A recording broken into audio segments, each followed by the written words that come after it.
নাজিৰা জ্যেষ্ঠ নাগৰিক সন্মিলনৰ দ্বিবাৰ্ষিক অধিৱেশন সম্পন্ন।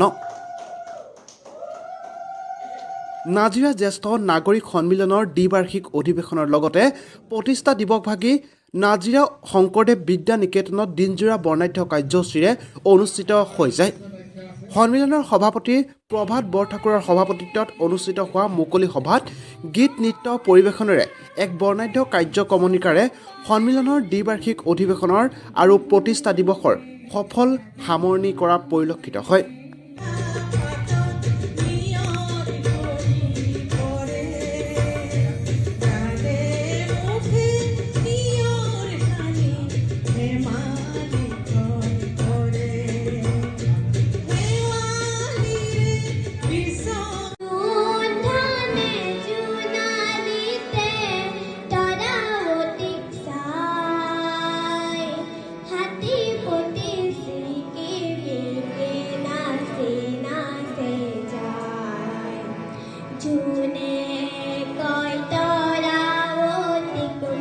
আমি ৰাতিপুৱাৰ পৰা এই যিটো আমাৰ দ্বিবাৰ্ষিক অধিৱেশন, মই 2022 চনতে ইয়াত সাধাৰণ সম্পাদকৰ দায়িত্ব লৈছিলোঁ। আজি 24 চনৰ এই 25 ডিচেম্বৰৰ দিনাখন পূৰা 2 বছৰ সম্পূৰ্ণ হ'ল।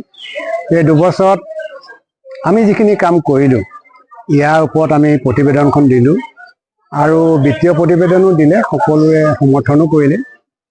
তাৰপিছতে আমি বঁটা দিছিলোঁ। এটা বঁটা আছিলে মুজিবুন নাহাৰ বেগম কুইন বাইদেউক দিছোঁ। সেইটো প্ৰয়াত ডিম্বেশ্বৰ শৰ্মা কিৰণময়ী দেৱী সোঁৱৰণি বঁটা।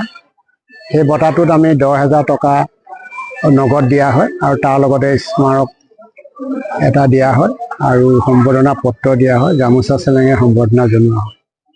তেওঁ মুজিবুন নাহাৰ বেগম কুইন বাইদেউ হৈছে আমাৰ প্ৰাক্তন অধ্যক্ষা নাজিৰা উচ্চতৰ মাধ্যমিক বালিকা বিদ্যালয়। গতিকে এজন আদৰ্শৱান নাৰী আৰু শিক্ষাবিদ।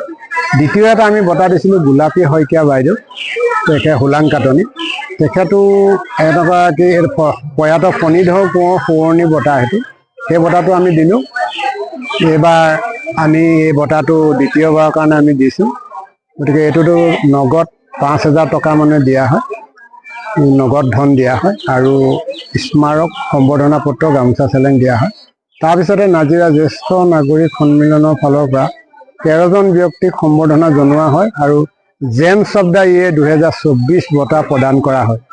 আৰু তাৰ লগে লগে আমি এই আমাৰ মিটিঙৰ কামখিনি শেষ হৈছে আৰু এইবাৰ আমি পুৰণা কমিটিয়ে নতুন কমিটিক আমি ইতিমধ্যে আমাৰ দায়িত্বভাৰ তেওঁলোকলৈ অৰ্পণ কৰা হ'ল। নতুন কমিটিখন সম্পূৰ্ণ নতুন হৈছে।